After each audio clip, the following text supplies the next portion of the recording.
तुम मायूस मत हो। अल्लाह की कुदरत तुम्हारी नामुमकिन दुआओं से भी बढ़कर बड़ी है। जब इबादत सुकून देने लगे तो समझ जाओ कि तुम्हारा रब तुमसे राजी है। मायूस वो होता है जो अल्लाह पर यकीन नहीं रखता, और महरूम वो होता है जो अल्लाह ताला की नेमतों का शुक्र अदा नहीं करता।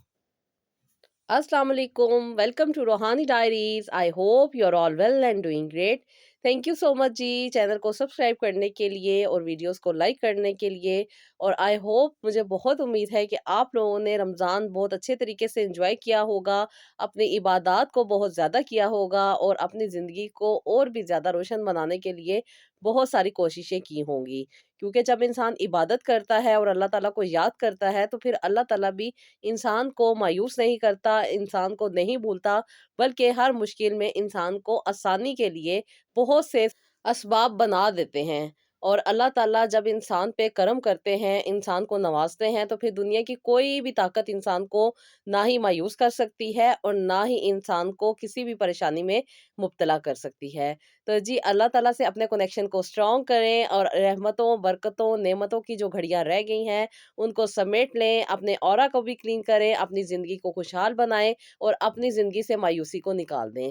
तो जी, आज की जो स्टोरी मुझे सेंड की है, ये भी मेरी बहुत प्यारी सिस्टर ने सेंड की है। नाम है इनका जी आसिया, और आसिया लिख रही हैं जी रावलपिंडी से। कहती हैं, अस्सलाम वालेकुम आपी। आपी, मैं जो आपके साथ अपनी ज़िंदगी के मिरेकल शेयर करना चाहती हूँ, शायद उससे पहले जब तक ये मेरी ज़िंदगी में नहीं हुए थे, तो जिस तरीके से मैं अपनी ज़िंदगी को जी रही थी, मुझे बहुत ही ज़्यादा अफ़सोस होता है। क्योंकि आप ही बाज़-औक़ात जब हम बहुत ज़्यादा परेशानी में होते हैं या तकलीफ़ में होते हैं, तो हम बहुत सी मायूसियों की बातें करते हैं और फिर मायूसी के साथ-साथ हम बहुत सारी ऐसे कलमात कह जाते हैं जो कि हमें नहीं कहने चाहिए। लेकिन अल्लाह ताला तो रहम करने वाले हैं, करम करने वाले हैं। वो इंसानों की तरह हमारी बातों को नहीं पकड़ते, बल्कि हमारे दिल के हाल को जानते हैं, हमारी ज़िंदगी को जानते हैं, और वो फिर अपनी रहमत और अपने करम से हमारे हालात भी बदल देते हैं और हमारी ज़िंदगी में खुशियाँ भी अता कर देते हैं। लिखती हैं, आप ही, मैं बहुत ही प्यारी अपने घर की लाडली बेटी थी। सब लोग मुझसे बहुत ज़्यादा प्यार किया करते और अम्मी-अब्बू की बहुत ज़्यादा लाडली थी। 3 मेरे भाई थे और इकलौती मैं बहन थी, जिसकी वज़ह से अप्पी मेरी हर चीज़ का बहुत ज़्यादा ख़्याल किया जाता था। मुझे कभी भी किसी चीज़ की कमी नहीं आने दी, और इनफैक्ट बहुत सारी ऐसी मेरी फ्रेंड्स और कज़िन्स थी जो कि बहुत ज़्यादा पाबंदियों में रहती थी। हर तरह की उन्हें नेगेटिविटी फेस करनी पड़ी। इनफैक्ट जब भी वो मुझसे बात करती थी तो कोई ना कोई उनकी बातों में शिकवा होता था। लेकिन आप ही, मेरे पास तो कोई शिकवा करने को ही नहीं था। मेरे पेरेंट्स भी बहुत अच्छे थे, मेरी फैमिली भी बहुत अच्छी थी। उसके साथ-साथ आप ही, मुझे माहौल भी बहुत अच्छा मिला। मेरी ज़िंदगी में किसी भी चीज़ की कमी नहीं थी। बहुत लाडो प्यार के साथ मेरे वालिदैन ने मुझे रुख़्सत करके मेरे ससुराल भेजा। आप ही, शादी होने के बाद मुझे जिन-जिन चीज़ों को फेस करना पड़ा, वो नाक़ाबिले बयान है। सबसे पहले आप ही, मैं ससुराल में रुखसत होकर आई, यानी कि मेरी ससुराल की फैमिली बहुत बड़ी थी, और इस बड़ी होने के साथ-साथ आप ही, इस घर में ज़िम्मेदारियाँ भी बहुत ज़्यादा थीं। क्योंकि आप ही, मेरी सास ने मेरी जो पहली 2 जेठानियाँ थीं, उनको सेपरेट नहीं किया हुआ था, बल्कि वो भी हमारे साथ ही रहती थीं, और उनके भी 3-3 4-4 बच्चे थे, जिनकी सारी ज़िम्मेदारी आप ही पूरे घर के ऊपर होती थी। यानी कि घर का कोई भी काम सेपरेट नहीं था, हर किसी के ऊपर घर के काम की सारी ज़िम्मेदारियाँ थी। अगर कोई किचन का काम करता था, तो सारा किचन का काम उसी ने करना होता था, और अगर कोई सफाई वगैरह का काम करता था या कपड़े धोने वगैरह का काम करता था, तो वो सारा का सारा काम उसी को करना पड़ता था। यानी कि पूरे घर का काम एक बंदे के ऊपर हो जाता था, जब उसकी ड्यूटी होती थी। अभी मैं तो बहुत छोटी थी, बहुत लाडों से पली हुई थी, काम-काज तो करना आता ही नहीं था। उसके साथ-साथ आप ही, ससुराल में आके एकदम से बहुत ज़्यादा शॉक लगा, क्योंकि मैं तो एक छोटी फैमिली से आई थी और यहाँ पे इतने ज़्यादा लोग थे कि जिनकी खिदमत करना और जिनके लिए खाने बनाना आप ही, मेरे लिए तो बहुत ज़्यादा शॉकिंग था। उसके साथ-साथ आप ही, मेरी जो 2 नंदे थीं, उनके टेंट्रम्स और उनकी बातें मेरे लिए और भी ज़्यादा तकलीफ़देह हो जाती थी, क्योंकि वो घर के काम में हिस्सा नहीं लेती थीं, घर का कोई काम नहीं करती थी, बल्कि सास की बहुत ज़्यादा लाडली थी। ज़ाहिर-सी बात है, बेटियाँ तो वैसे भी माँ-बाप की बहुत ज़्यादा लाडलियाँ होती ही हैं। हर माँ-बाप अपने बेटियों के बहुत नाज़-नख़रे उठाता है, जिसकी वजह से आप ही कभी-कभी बेटियों के लिए वो चीज़ मुश्किल का बायस भी बन जाती है। मेरे पेरेंट्स ने भी मुझे बहुत ज़्यादा लाडों से, प्यार से पाला और फिर मेरी रुखसती एक बड़ी फैमिली में कर दी। आप ही यहाँ पे आने के बाद सबसे पहले तो काम का जो बोझ था, वो देख के मैं बहुत ज़्यादा परेशान हो गई, क्योंकि इनके घर में नौकरानी भी कोई नहीं थी। इन्होंने घर का सारा जो सेटअप था वो खुद मैनेज किया हुआ था। उसके साथ-साथ आप ही जब मेरे पेरेंट्स रिश्ता देखने आते थे उस टाइम तो इन्होंने बहुत ज़्यादा दिखावा किया था, बहुत सारे नौकर इन्होंने सामने दिखाए थे, लेकिन मेरी शादी के 3 दिन के बाद ही सारे नौकर गायब और सारा घर का काम जैसे इनकी रूटीन थी वैसे ही होने लग गया। फिर आप ही मेरी जेठानी ने मुझे सारा काम सिखाया और मुझे बताया कि इस तरीके से सुबह 6 बजे उठा करोगी, सबसे पहले सास-ससुर को खाना दोगी, उसके बाद घर के बाकी फ़र्द यानी कि जो बच्चे स्कूल जाते हैं उनके लिए खाना बना करेगा और उसके बाद फिर जो-जो काम थे वो सब के सब मेरी जेठानी ने मुझे समझाए। नई-नई शादी थी और आप ही बहुत ज़्यादा शौक भी था कि क्या-क्या मामलात होते हैं ससुराल में, क्योंकि मैंने कभी भी इतनी बड़ी फैमिली को नहीं देखा था और ना ही मेरे ख़ानदान में कभी किसी की इतनी बड़ी फैमिली में शादी हुई थी और ना ही किसी ने इतने ज़्यादा काम किए थे। आप ही मुझे तो अंदाज़ा ही नहीं था कि ससुरालों में ऐसा भी होता है। मुझे वैसे शौक तो था कि मेरी सास हो, मेरे ख़ानदान में मेरी नंद हो, उसके साथ-साथ मेरे फैमिली मेंबर्स हो। मुझे शादी से पहले ये अंदाज़ा ही नहीं था कि शादी के बाद ज़िंदगी टोटली चेंज हो जाती है। उसके साथ-साथ आप ही मेरे हस्बैंड जो थे वो भी बहुत अच्छे थे 3-4 दिन के लिए और बाद में वो भी वही रंग ले आए जो उनका पहले से था। आप ही ये चीज़ें मेरे लिए बहुत ज़्यादा शॉकिंग थी, क्योंकि घर को देखना, घर की काम-काज करना मेरे लिए तो थोड़ा-सा मुश्किल था ही, लेकिन उसके साथ-साथ आप ही इनके बदले रवैये देख के मुझे बहुत ज़्यादा शौक होने लग गया। मैं बहुत खुशी-खुशी से पहले दिन ही उठ के किचन में काम करने के लिए आ गई थी और कहा था मैं खाना बनाऊँगी और आप ही सुबह सबके लिए नाश्ता मैंने तैयार किया। किसी ने पराठे खाने थे, किसी ने ब्रेड्स खानी थी और किसी ने डिफरेंट किस्म के जो-जो जिसकी रिक्वायरमेंट थी उसके लिए वो सब कुछ बनाया और वो ये सब कुछ बनाने के बाद मुझे बहुत ज़्यादा खुशी हुई कि कितना अच्छा माहौल है, क्योंकि उस वक़्त मेरे साथ मेरी जेठानियाँ भी हेल्प कर रही थी और साथ ही साथ मेरी नंदें भी किचन में मेरी हेल्प कर रही थी, इसलिए ज़्यादा काम नहीं लगा था। और मैं बहुत खुश थी जब मैं शादी के पहले दिन जो बकलावा होता है, अभी जब मैं अपने घर गई तो मैंने अपनी अम्मी को बताया कि अम्मी मैं तो बहुत खुश हूँ, मेरी फैमिली बहुत अच्छी है, बहुत कोऑपरेटिव है, बहुत मेरा साथ देने वाली है। ख़ैर दुनिया की जो तारीफ़ें नहीं भी थी आप ही वो भी मैंने इनमें डाल दी और मेरी अम्मी बहुत खुश हुई कि चलो शुक्र है मेरी बेटी खुश तो है।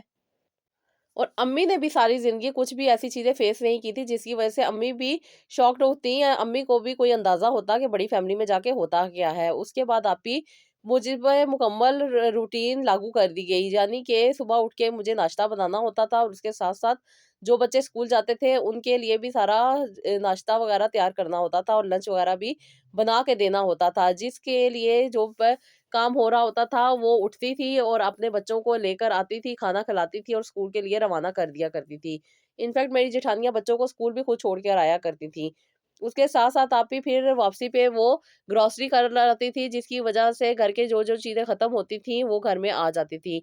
उसके बाद मुझे समझा दिया गया कि मुझे किसी से नहीं मिलना, जब कोई बाहर से आएगा तो उसके पास बैठना भी नहीं है और ना ही उससे मिलना है, बल्कि अपना काम करके अपने रूम पे चले जाना है। आप ही ये तो मेरे लिए और भी शॉकिंग न्यूज़ थी कि ये हो क्या रहा है? मैं बहुत ज़्यादा घबरा रही थी कि ये वक़्त के साथ-साथ मेरे लिए दायरा तंग होता जा रहा है। मुझे अब आप ही यहाँ पे रहना अजीब-सा लगता था, इसलिए मैं अपने हस्बैंड से कहती थी कि मैं वीकेंड पे अपनी अम्मी को मिलने चली जाया करूँगी। उस पे उन्होंने कहा कि अम्मी के घर नहीं जाएँगे, बल्कि हम दोनों रात को तुम्हारी अम्मी के घर डिनर किया करेंगे।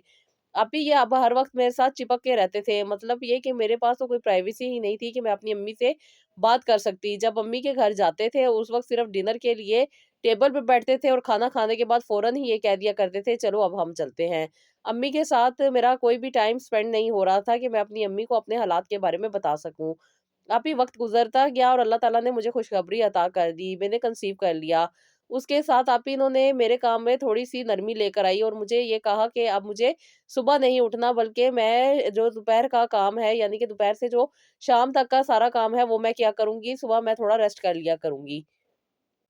आप ही मैंने तो शुक्र किया कि चलो मुझ पे से थोड़ी पाबंदी हटी, क्योंकि मेरी तबीयत नहीं इजाज़त देती थी कि मैं सुबह ही सुबह उठ के किचन में काम करने लग जाऊँ, क्योंकि मुझे काफ़ी ज़्यादा नौज़िया होता था जिसकी वज़ह से मैं बहुत ज़्यादा डिस्टर्ब हो जाती थी। इसलिए मेरी सास ने मुझे शाम के काम करने के लिए कह दिया और सुबह के काम मुझसे उठा लिए। आप ही मैं अब शाम के काम किया करती थी, यानी कि दोपहर में खाना बनाना, उसके सारा जो भी देखभाल थी वो मेरे ज़िम्मे आ गई थी, जिसकी वजह से आप ही मुझे अपनी नींद खराब करके उठना पड़ता था, क्योंकि सुबह-सुबह मेरी तबीयत बहुत ज़्यादा खराब होती थी, जिस वक़्त मेरे मियाँ ऑफ़िस जाया करते थे।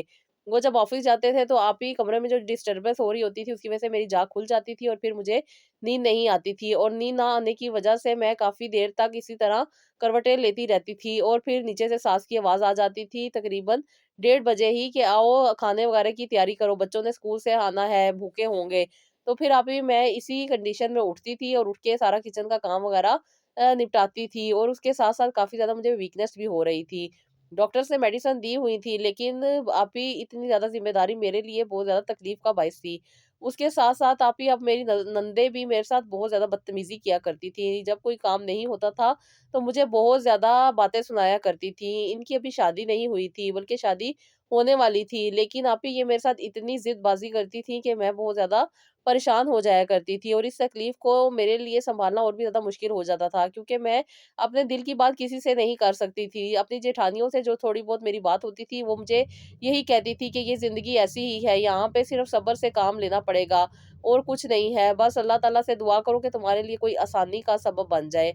इस दौरान आप ही मैं काफ़ी ज़्यादा वीक हो गई, और काफ़ी ज़्यादा वीक होने की वजह से मेरी तबीयत ख़राब रहने लग गई, और ख़राब रहने की वजह से आप ही मेरा अबॉर्शन हो गया, और ये मेरे लिए और भी ज़्यादा तकलीफ़ का बायस बना, क्योंकि आप ही मेरी नंद के साथ एक छोटी-सी लड़ाई हुई थी किचन में काम करने की वजह से। क्योंकि आप ही मुझ पे बहुत ज़्यादा ज़िम्मेदारी थी, और मैं रोटियाँ बना रही थी, और रोटियाँ मुझसे थोड़ी-थोड़ी जल रही थी, जिसकी वजह से मेरी नंद ने मुझे बहुत ज़्यादा बातें सुनाई, और ख़ास तौर पे मेरे पेरेंट्स को बहुत बुरा-भला कहा, जिसकी वजह से आप ही मुझे बहुत ज़्यादा तकलीफ़ हुई, और मैंने इसे बहुत ज़्यादा बुरा कह दिया। इस बात की वजह से मेरे मियाँ ने मुझसे कतई ताल्लुक़ कर लिया, यानी कि वो रूम में आते ही नहीं थे और ना ही सोते थे। 3 से 4 दिन तक उन्होंने मुझे नहीं बुलाया। मेरी सास भी मुझे बहुत बुरा-भला कहती थी। मुझसे और भी ज़्यादा काम का प्रेशर डाल दिया, जिसकी वजह से आप ही मेरा अबॉर्शन हो गया। मेरी तबीयत बहुत ज़्यादा ख़राब हो गई। जब मैं हॉस्पिटल में एडमिट हुई, तो उसके बाद इन्होंने मेरे पेरेंट्स वगैरह को बताया कि मेरी तबीयत ख़राब है। उसके बाद आप ही यहाँ पे जो मामला हुआ, इसकी वजह से मुझे और भी ज़्यादा परेशानी फ़ेस करनी पड़ी, क्योंकि मेरे मियाँ इस सारी चीज़ का कसूरवार मुझे ही ठहरा रहे थे, और मुझे ही कह रहे थे कि मेरी नेगेटिविटी की वजह से और मेरी नेगेटिव थॉट्स की वजह से मुझे ये सब कुछ हुआ है। उन्होंने ये कहा कि घर में छोटे-मोटे मामलात चलते रहते हैं, इन पे तुम्हें क्या ज़रूरत थी इतना रिएक्ट करने की, और देखो अब तुमने मुझे एक इतनी बड़ी खुशी से महरूम कर दिया है। मैं आप ही खामोश रही और किसी से कुछ ना कह पाई। अपने व पेरेंट्स को मैं क्या बताती, ये मैं किस तरह की ज़िंदगी जी रही हूँ। मैं नहीं चाहती थी कि मेरी वजह से मेरे पेरेंट्स तकलीफ में आएँ। अब तो मेरे घर में भाभियाँ भी आ चुकी थी, और मैं नहीं चाहती थी कि मेरे जो ससुराल में मामलात हैं, वो मेरी भाभियों के सामने आएँ। इसलिए आप ही अपने ये दिल का हाल किसी को नहीं बताती थी, बल्कि खामोशी से खुद पे ही सह रही थी। इसी वजह से आप ही मैं अंदर ही अंदर घुलती जा रही थी। ना मेरी वो सेहत रही थी, और ना ही मेरा वो रंग रूप रहा था, जिसकी वजह से आप ही मेरे हस्बैंड का रवैया भी मुझसे बहुत ज़्यादा बदल गया था। पहले भी शादी के बाद इन्होंने मुझे कोई खुशी नहीं दी थी, बल्कि घर की ज़िम्मेदारियाँ मुझ पे डाल दी थी। कभी आप ही मैंने इनके साथ बाहर डिनर नहीं किया, कभी मैं इनके साथ आउटिंग पे नहीं गई। उसके साथ-साथ आप ही मैंने इनके घर का बहुत ज़्यादा ख़्याल किया। इनके हर तरह की जो ख़ानदानी ज़िम्मेदारियाँ थी, वो निभाई, बल्कि यूँ कहूँ कि मैं यहाँ पे आके एक नौकरानी बन के रह गई थी। अभी मुझे तो पता ही नहीं था कि इंसान के, यानी कि लड़कियों के हकूक़ क्या होते हैं, और उन्हें क्या-क्या ज़रूरतें और क्या-क्या सहूलतें दी जाती हैं। शादीशुदा ज़िंदगी का मकसद क्या है? बस आप ही मैंने तो यही देखा था कि शायद से शादी की जो मेन मेन प्रायोरिटी होती है, वो यही होती है कि इंसान ने सिर्फ़ और सिर्फ़ सैक्रिफ़ाइस करना है, कुर्बानियाँ देनी हैं, अपने पे सहना है, और बस अपनी ज़िंदगी को इसी तरह लेकर चलना है। ये हमारे मुआशरे में दिखाया जाता है, और यही चीज़ें होती हैं। बस आप ही क्या करूँ, बहुत ज़्यादा तकलीफ़ में रही, परेशानियों से गुज़रती रही। अब शादी को 4 साल हो चुके थे, दोबारा मैंने कंसीव नहीं किया, और कंसीव ना करने की वजह से मुझे और भी बातें और भी परेशानी का सामना करना पड़ा, क्योंकि आप ही ये किसी डॉक्टर के पास जाते नहीं थे, बल्कि घर के ही टोने-टोटके और जो डिफरेंट किस्म की तरकीबें होती हैं, वो करते रहते थे, जिसकी वजह से आप ही मुझे कुछ इन्फेक्शंस होने लग गए, क्योंकि कुछ ऐसी चीज़ें थी जो कि जहाँ पे देखी जाती थी, वहीं से ला के मुझे खिलाने के लिए दे दी जाती थी, और पता नहीं क्या कुछ होता था। कोई पाउडर होते थे, कोई डिफरेंट किस्म की ड्राई फ्रूट होते थे, डिफरेंट किस्म की चीज़ें होती थी, जो कि आप ही मैं खा-खा के बहुत ही ज़्यादा तकलीफ़ में आ गई थी। मेरी एक्ने भी बहुत ज़्यादा बढ़ गई थी, जिसकी वजह से आप ही मेरे चेहरे की स्किन भी ख़राब होने लग गई थी। वेट मेरा बहुत ज़्यादा लूज़ हो गया था, स्किन बहुत ज़्यादा ड्राई रहती थी, बाल बहुत ज़्यादा गिरने लग गए थे। बस आप ही कहूँ कि मैं एक मरीज़ा सी बन के रह गई थी। इन 4 सालों में मैंने 40 साल की ज़िंदगी जी ली थी। बहुत ज़्यादा तकलीफ़ों से गुज़र रही थी, परेशानियों से गुज़र रही थी, बहुत ज़्यादा अज़ियत की ज़िंदगी गुज़ार रही थी। अम्मी-अब्बू देख के मुझे परेशान होते थे, वो समझते थे कि शायद मुझे औलाद नहीं हो रही, इसी वजह से मेरी ये कंडीशन हो रही है। इसलिए अम्मी भी चाहती थी कि मैं डॉक्टर को चेकअप करवाऊँ। जब मैं अम्मी की तरफ जाती थी तो मेरे हस्बैंड मुझे अकेले नहीं जाने देते थे, बल्कि खुद साथ जाते थे, जिसकी वजह से मैं अपने दिल का हाल अपनी वालदा से नहीं कह पाती थी। और मेरी वालदा के सामने ये इतने अच्छे बन जाया करते थे कि आप ही ना पूछें। मुझे तो अपने आप पे शर्मिंदगी होती थी कि मैं बुराई करूँ तो किसकी बुराई करूँ, जो इतना अच्छा खुद को मेरे पेरेंट्स के सामने पेश करता है। मेरे वालिद साहब के साथ इनकी बहुत अंडरस्टैंडिंग थी। मेरे वालिद की किसी भी बात को ये इनकार नहीं करते थे। मेरे पेरेंट्स ने कई दफ़ा इन्हें कहा कि आप ये मुझे यानी कि उनकी बेटी को उनके घर रहने के लिए 2-3 दिन के लिए छोड़ दें। लेकिन वो कहते थे कि मैं इसके बगैर सो नहीं सकता, मुझे इसकी आदत हो गई है। जब तक ये बेड पे ना हो मुझे नींद ही नहीं आती। आप ही मैं तो ये बातें सुन के शॉक हो जाती थी कि इतना प्यार जताने वाला हस्बैंड घर में जाके किस तरह मुझसे रवैया चेंज कर लेता है। और आप ही काम में मसरूफ़ रहने की वज़ह से मैं कॉल्स भी अम्मी को नहीं कर पाती थी, जिसकी वज़ह से मैं अंदर ही अंदर घुलती जा रही थी। जो जिस तरह जेठानियाँ कहती थी मैं उसी तरह करती थी और उसी तरह एक फर्माबरदार बहू बन के रह गई थी। आप ही औलाद ना होने की वज़ह से भी मुझे बहुत ज़्यादा तकलीफ़ का सामना करना पड़ रहा था। अब डॉक्टर्स वगैरह को दिखाए बगैर ही मेरी सास ने ये फैसला कर लिया था कि वो अपने बेटे की दूसरी शादी कर देंगी। अब ये बात सुन के मैं और भी शॉक्ड हो गई कि इतने अरसे मैंने इनकी खिदमत की, इनके घर के काम-काज किए और अब बजाय ये कि मुझे ये किसी डॉक्टर को दिखाएँ, बल्कि मुझे ही ये कह रही हैं कि वो अपने बेटे की दूसरी शादी कर देंगी। मैं बहुत ज़्यादा परेशान होती थी और अक्सर इन्हें कहती थी किसी डॉक्टर को चेक करवाते हैं, तो वो कहते हैं हम लोग नॉर्मल हैं, कोई भी ऐसा मसला नहीं है, हमें कंसीव भी हुआ था, आप क्यों डॉक्टर को दिखाना? और इसी जहालत की वजह से आप ही मुझे इस तकलीफ से भी गुजरना पड़ रहा था कि मेरी सास अब कह रही थी कि इनकी दूसरी शादी कर देंगी ताकि जल्द से जल्द औलाद हो जाए। ये बात सुन के आप ही मेरे लिए और भी अज़ियत हो रही थी क्योंकि मेरे मियाँ के भी बिहेवियर मेरे साथ चेंज थे। अब इनका रवैया भी बदल चुका था। आप ही मेरे घर में छोटी-सी बात पे कोई लड़ाई हुई जिसकी वजह से इन्होंने मुझे मेरे पेरेंट्स के घर छोड़ने का फ़ैसला कर लिया और मेरा सामान बाँध के मुझे मेरे पेरेंट्स के घर छोड़ा है। जब उन्होंने मुझे इस कंडीशन में देखा था वो भी बहुत ज़्यादा परेशान हुए। इनफैक्ट मेरे अब्बू ये हालत देख के मुझे बहुत ज़्यादा उनकी तबीयत ख़राब हो गई। उनका बीपी काफ़ी ज़्यादा शूट कर गया और इसकी वज़ह से उन्हें काफ़ी ज़्यादा परेशानी से गुज़रना पड़ा। उन्हें एंजाइना पेन हो गया था जिसकी वज़ह से आप ही वो 2 दिन तक हॉस्पिटल में एडमिट रहे। मेरी परेशानी तो उनकी से हट गई लेकिन उनकी अपनी परेशानी उनके घर में पड़ गई जिसकी वज़ह से कुछ अरसे तक ये उन्होंने मेरे ससुराल वालों से बात नहीं कर पाए। और मैं अपने घर में आके अपने ससुराल वालों को भूलना ही चाहती थी क्योंकि अभी यहाँ पे मुझे कुछ अच्छा टाइम नहीं मिला था, कोई मेरी ज़िंदगी बेहतर नहीं थी, कोई मुझे सुकून नहीं मिला था। मैंने रो-रो के अपनी दिल की सारी बातें अपनी वालदा को बता दी और मेरी वालदा ने जब ये सब कुछ सुन लिया तो वो भी बहुत ज़्यादा परेशान हुई और उन्होंने भी फैसला कर लिया कि वो अब मुझे वापस नहीं भेजेंगी। अभी उनकी तरफ से भी कोई बात नहीं हो रही थी और इधर से हमारी तरफ से भी कोई बात नहीं हो रही थी। अब उनके घर में क्या मामलात चल रहे थे, आप ही लोगों से हमें उनकी खबर मिलती थी, अदरवाइज़ हमारा उनके घर के किसी भी मेंबर से कोई ताल्लुक नहीं था। मेरे वालिद साहब अक्सर और बेशतर उनके बड़े भाइयों को फ़ोन किया करते थे, ससुर को फ़ोन किया करते थे, लेकिन सास की वजह से यानी कि सास के कहने की वजह से कोई भी मेरा फ़ोन अटेंड नहीं कर पाता था। और इसी वजह से बात बढ़ रही थी। मेरे वालिद साहब इनके कारोबार वाली जगह पे गए और वहाँ पे इनसे बात करने की कोशिश की, तो इन्होंने कहा कि घर के मामलात घर में रखें, जो चीज़ें घर में तय हो सकती हैं, उन्हें मार्केट में लाने की ज़रूरत नहीं है। और मेरे वालिद साहब एक बेटी के बाप थे, जिसकी वजह से आप ही वो मजबूर थे और खामोशी से घर आ गए। फिर उन्होंने कई दफ़ा इनके घर भी जाने की इजाज़त चाही, लेकिन उन लोगों ने इन्हें घर आने की इजाज़त नहीं दी, बल्कि यही कहा कि ये मेरे और उसके मियाँ का फैसला है, इसलिए उन्होंने कहा कि हम इसमें कोई दखल-अंदाज़ी नहीं कर सकते। अभी वो ससुराल वाले जो इतने धूम-धाम से लड़की को रुखसत करके लेके गए थे, वो ससुराल वाले जिन्होंने इतने अरसे मुझसे काम करवाया, वो ससुराल वाले जिनकी मैंने इतने अरसे खिदमत की, अभी आज मुझे अंदाज़ा हो रहा था कि मेरी बिल्कुल भी वैल्यू नहीं है। अब आप ही इस सारी सूरत-ए-हाल की वज़ह से अभी मैं बहुत ज़्यादा तकलीफ़ में आ गई थी। मेरी हालत भी काफ़ी ज़्यादा ख़राब हो गई थी। अपने घर में आके मुझे थोड़ा बहुत सुकून तो मिल रहा था, लेकिन अभी वही सारी बातें, वहाँ पे गुज़रा पल और हर तरह के जो मामलात थे वो मुझे याद आते थे। और मैं परेशान होती थी कि मैंने इतना ज़्यादा सैक्रिफ़ाइस किया, अपने आप को इतना ज़्यादा मैंने वहाँ पे यूज़ किया और अपना बिल्कुल भी ख़्याल नहीं रखा। मेरी भाभी बहुत अच्छी थी, मुझे बहुत ज़्यादा गाइड किया करती थी, मुझे मेरे हकूक़ के बारे में बताती थी, मेरी बहुत ज़्यादा रहनुमाई करती थी।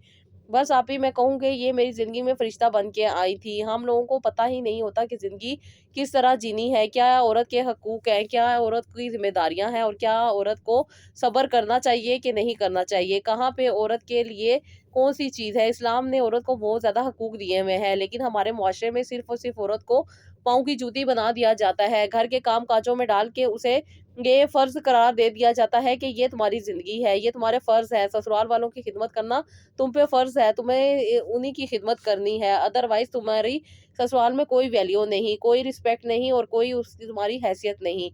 अभी ये बातें मुझे अब जाके समझ आई जब मेरी भाभी ने मेरा साथ दिया। पहले तो मेरी बहुत ज़्यादा तबीयत ख़राब रहती थी, लेकिन अभी बस अल्लाह ताला ने करम किया, भाभी ने मुझे बहुत ज़्यादा मोटिवेट किया और मुझे बहुत ज़्यादा ज़िंदगी की तरफ वापस लाने में मेरी हेल्प की। अभी मेरी भाभी बहुत अच्छी थी। और बहुत अच्छी नॉलेज भी रखती थी, जिसकी वजह से आप ही इन्होंने मुझे प्रॉपर्ली गाइड किया। मुझे बताया कि एक इंसान का अल्लाह ताला को जवाब देना है और उसकी ज़िंदगी में क्या कुछ हो रहा है, उसका फ़ैसला उसने खुद करना है। अपनी ज़िंदगी को बेहतर लेके चलना है, अपनी ज़िंदगी को बेहतर बनाने के लिए रब से दुआ करनी है।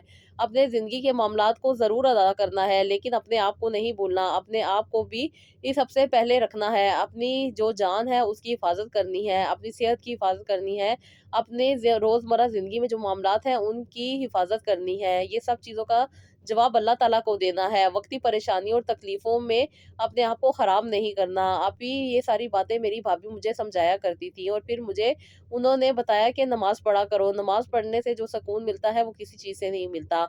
अभी मैं पहले तो नमाज़ें पढ़ती होती थी, लेकिन शादी के बाद मेरी नमाज़ें भी छूट गई थी क्योंकि ससुराल में कोई ऐसे मामलात नहीं थे कि इबादत के लिए टाइम मिल सके, इसलिए आप ही मैं इबादत नहीं कर पाती थी, बल्कि घर के काम-काजों को निपटाने में ही लगी रहती थी।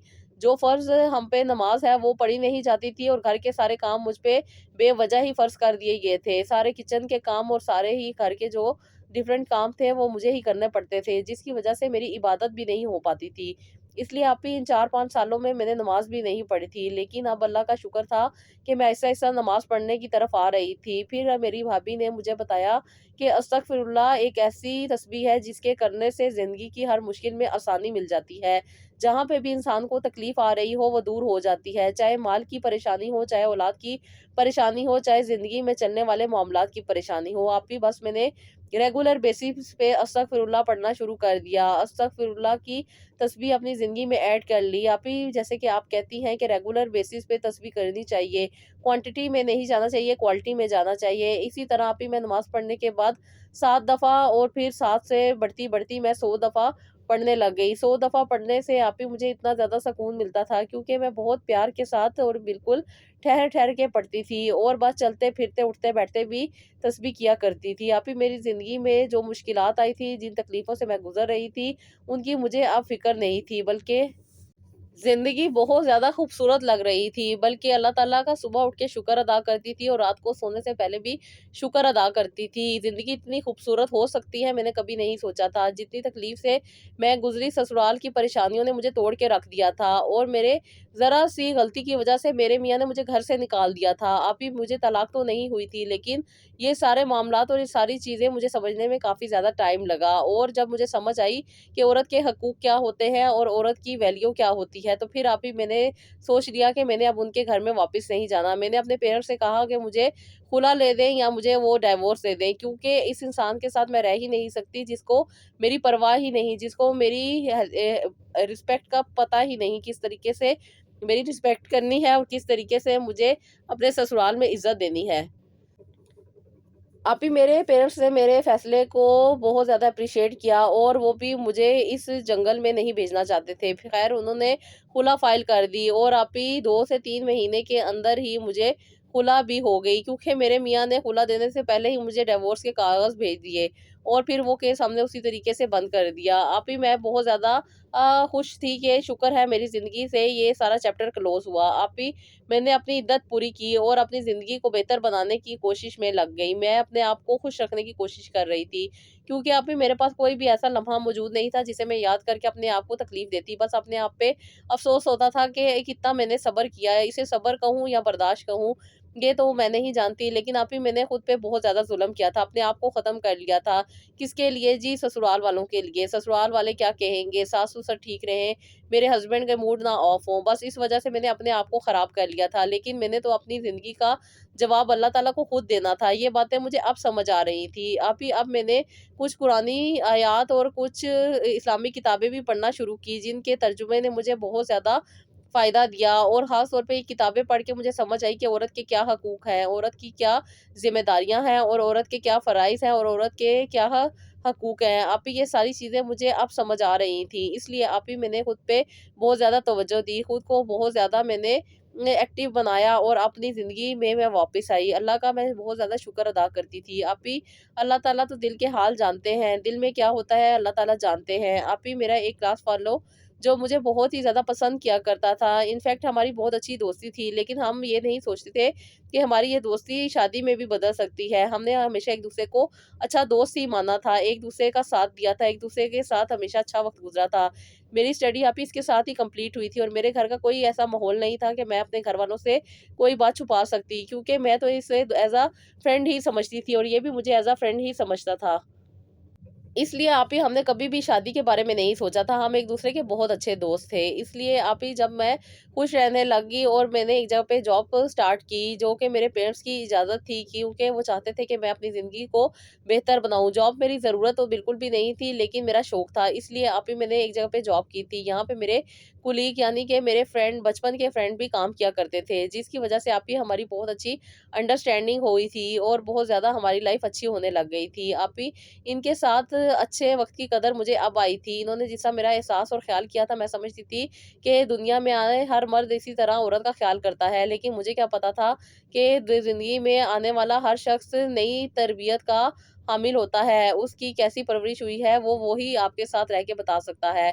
आप ही मेरे हालात के बारे में इसने जाना और मेरे हालात के बारे में जब इसे पता चला, तो ये इसे भी बहुत ज़्यादा अफ़सोस हुआ, क्योंकि आप ही हम बचपन से दोस्त हैं, इसलिए हमने सोचा कि इस रिश्ते को हम शादी में बदल देते हैं। इसलिए आप इन ये अपने पेरेंट्स को लेके मेरे घर आए और उनके पेरेंट्स से मिलने के बाद मेरे पेरेंट्स ने मेरी सारी ज़िंदगी के हालात इनको बयान किए और बताया कि मेरे साथ क्या कुछ हुआ, किस तरह हुआ। उन्होंने कुछ भी नहीं छुपाया, क्योंकि मेरे पेरेंट्स इस बात के हक़ में बिल्कुल भी नहीं थे कि अंधेरे में कोई काम करे, क्योंकि लड़के वालों को भी पूरा हक़ होता है लड़की के माज़ी के बारे में जानने का। जब उन्होंने ये बातें सुनी तो काफ़ी देर तक खामोश रहे, लेकिन फिर उन्होंने ये कहा कि हमारे बेटे की पसंद है और हमारी ऐसी तरबियत नहीं है कि हम अपने बेटे को ज़बरदस्ती किसी रिश्ते में बाँधें। जो इसकी ख्वाहिश है, जो इसकी सोच है, अब ये मैच्योर इंसान है, कोई छोटा इंसान नहीं है, अपने अच्छे-बुरे का फ़ैसला खुद कर सकता है। इसलिए उनके पेरेंट्स ने मुझे एक्सेप्ट किया और एज़ इट इज़ एक्सेप्ट किया।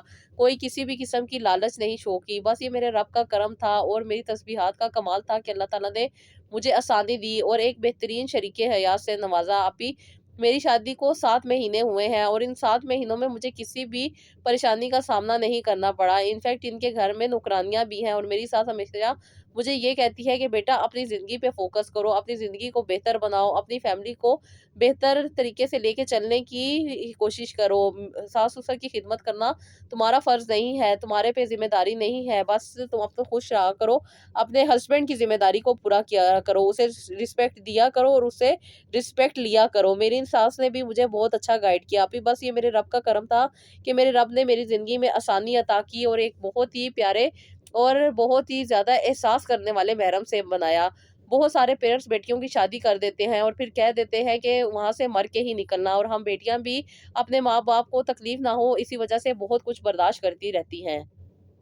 अपने हक़ूक़ के बारे में पता ही नहीं होता, सिर्फ़ अपने फ़राइज़ का पता होता है कि ये हम पे फ़र्ज़ कर दिया गया है। अब वो फ़र्ज़ भी है कि नहीं है, ये भी नहीं हमें पता होता, क्योंकि सारी ज़िंदगी तो हम इर्द-गिर्द की बातों में गुज़ार देते हैं। कभी कुरान पाक को तर्जुमे से नहीं पढ़ते, ना ही किसी तफ़सीर को पढ़ते हैं, ना ही कुरान पाक को समझने की तौफ़ीक होती है। लेकिन जब मुश्किल पड़ती है तो समझ आती है। बस ये रब का करम होता है कि वो कब किसको हिदायत अता कर दे और किसकी ज़िंदगी में आसानी अता कर दे। इसलिए हर वक़्त अल्लाह ताला से आसानियाँ ही माँगना चाहिए और यही दुआ करनी चाहिए कि अल्लाह ताला हमारी ज़िंदगी को खुशगवार बनाए, मुश्किलें, परेशानियाँ, तकलीफ़ों को बर्दाश्त करने की तौफ़ीक अता फ़रमाए और अल्लाह ताला हमारे लिए बेहतर रहनुमाई अता फ़रमाए। बस आप ही मैं तो यही कहूँगी कि बेटियों को कुछ दे ना दें, लेकिन बेटियों को उनके हकूक़ और उनके फ़राइज़ के बारे में ज़रूर बताएँ कि बेटियों ने क्या करना है, क्योंकि बेवकूफ़ों की तरह ससुराल चली जाती है और वहाँ जाके फिर भेड़-बकरियों की तरह सिर्फ़ कामों में लग जाती है। अपनी ज़िंदगी का कुछ पता नहीं होता और फिर ज़िंदगी बदलती-बदलती बहुत ज़्यादा बदल जाती है। बस मेरी यही दुआ है कि अल्लाह ताला सबका नसीब अच्छा करे, हर बेटी को अल्लाह ताला अच्छी ज़िंदगी अता करे। जिन लोगों के पास बेटियाँ हैं और उनके पास तालीम भी है, तो सबसे पहले ये कोशिश करें कि उनकी बेटियाँ एस्टेब्लिश हो जाएँ। जब वो अच्छे तरीके से एस्टेब्लिश हो जाएँ, फिर उनकी ज़िंदगी में किसी और को ऐड करें, वरना ज़िंदगी बहुत ज़्यादा मुश्किल हो जाती है। बस मैंने अपनी ज़िंदगी के तजर्बे से ये बात की, बाकी हर किसी की ज़िंदगी में जो कुछ होता है वो बेहतर जानता है। अल्लाह ताला से यही दुआ है कि अल्लाह ताला सबको आसानियाँ अता करे। आप ही बहुत मुश्किलात के बाद मुझे खूबसूरत ज़िंदगी मिली है। मेरे लिए ज़रूर दुआ कीजिएगा कि अल्लाह ताला इसे ताहयात कायम रखे और मेरी ज़िंदगी को और भी बेहतर बनाए। आमीन सुम्मा आमीन सिस्टर। हमारी दिल से दुआ है कि अल्लाह ताला आपको बहुत सारी खुशियाँ अता करे और आपकी ज़िंदगी को और भी ज़्यादा आसान बना दे। आमीन सुम्मा आमीन। तो जी, ये था मेरा आज का व्लॉग, एक सिस्टर की स्टोरी। आई होप आपको पसंद आई होगी। इसका फीडबैक दीजिएगा। अपना बहुत सारा ख्याल रखिएगा और नेक्स्ट व्लॉग के लिए इजाज़त दीजिएगा। अल्लाह हाफ़िज़।